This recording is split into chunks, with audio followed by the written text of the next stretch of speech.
Hi, Saturday morning. இன்றைக்கி வீட்டுக்கு guest வரும்னு சொல்லியிருக்காங்க. அவங்களுக்காக வந்து பன்னீர் பிரியாணி தான் செய்ய போகிறோம். என்னோடய ஹஸ்பண்ட் பன்னீரும் கீயும் வாங்கிட்டு வரேன்னு கடைக்கு போயிருக்காங்க. நான் அதுக்குள்ளே பிரியாணிக்கு தேவையான ஐட்டம்ஸ் எல்லாமே ரெடி பண்ணி வைக்க போகிறேன். நான் இன்றைக்கி பிரிஞ்சி கடையெல்லாம் யூஸ் பண்ணாங்களா, அந்த அரிசி தான் வந்து ஒரு 1 கிலோ போல் எடுத்திருக்கேன்.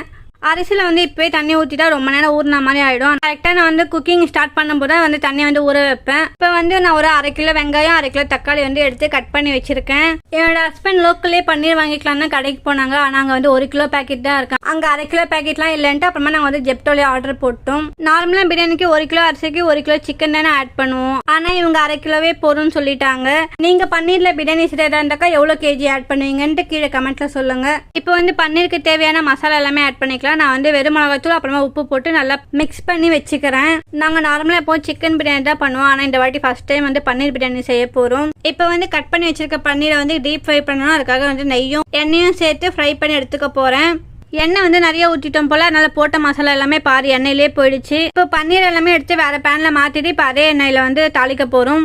இப்போ பிரியாணிக்கு தேவையான ஸ்பைசஸ் எல்லாமே ஆட் பண்ணிவிட்டு கட் பண்ணி வச்ச வெங்காயமே சேர்த்து நல்லா ஒரு 10 நிமிஷத்துக்கு வரைக்கும் எடுத்துக்கணும்.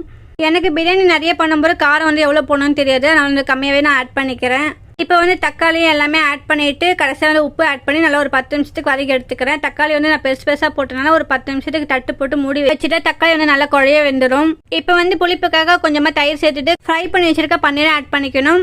பன்னீர் வந்து இன்னும் கொஞ்சம் டீப் ஃப்ரை பண்ணியிருக்கணும் போல், வந்து சாஃப்டாகவே இருக்குது. கலரும் போது வந்து உடஞ்சி வந்துச்சு பாதி. நல்லா மிக்ஸ் பண்ணி விட்டுட்டு இப்போ வந்து தண்ணி ஆட் பண்ணிக்கணும். நான் வந்து 1 கப்புக்கு 1.5 கப்பு தண்ணி வந்து யூஸ் பண்ணியிருக்கேன். ஃபைனலாக அரிசியை வந்து நல்லா மிக்ஸ் பண்ணிவிட்டு ஒரு தட்டு போட்டு மூடி வச்சுட்டு வெயிட்டுக்காக நான் ஒரு பெரிய குக்கர் எடுத்து போட்டு வச்சுருக்கேன்.